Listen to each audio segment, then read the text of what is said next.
I've been called Mr. Happy for a long time. They said I was a happy baby, and you know, there's several things that I want in life. I want to be happy, and I want you to be happy. You know, some people believe, actually a lot of people believe, that there has to be a winner and a loser. I don't believe that. I believe that everybody can win. I believe that there's enough in the universe for everybody.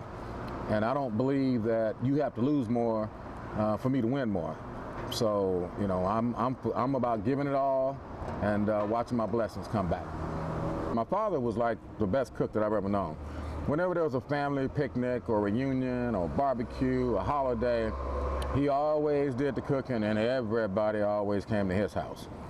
He died when he was 92 years old, and he was still cooking, raising foster kids and having a daycare at 92 years old. He's a heck of a man. Wow. So is he the one who taught you what you know today? Oh, there's no question about that. I cooked with my father from probably a year and a half, 2 years old. My job initially was to sweeten the Kool-Aid. He'd say, "Happy, stick your finger in there and swirl it around and sweeten that Kool-Aid up." And I'd do that.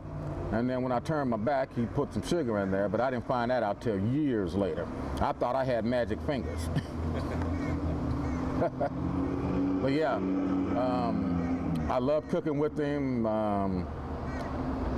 and I have the same passion for cooking that he has. I mean, if I didn't love it, I wouldn't do it.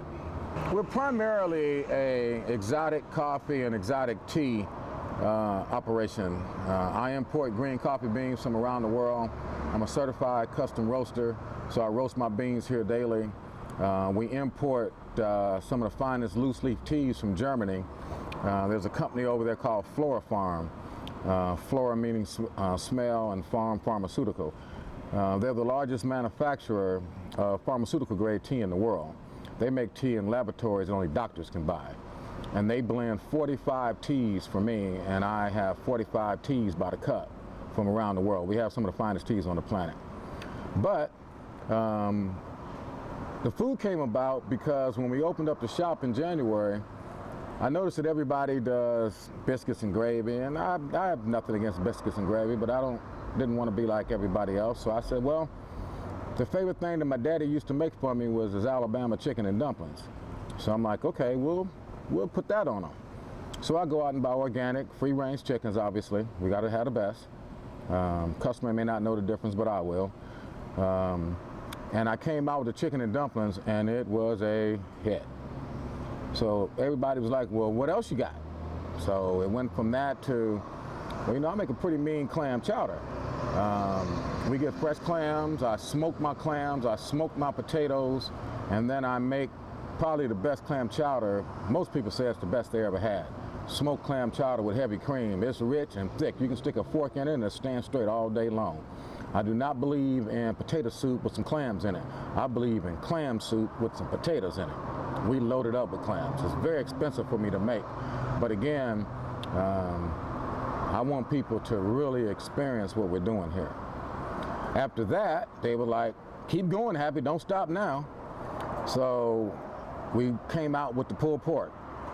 And like I said, we smoked that for upwards of 20 hours.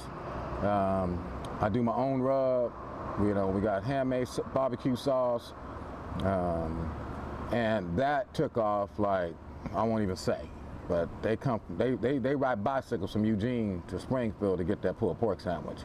What's important to me is the look in the customer's eye when they take the bite. When I serve food here, I ask the customers to do one or two things for me.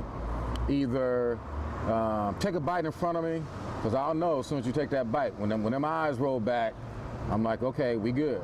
Or if it's not convenient, call me when you get home after you eat. That's what motivates me.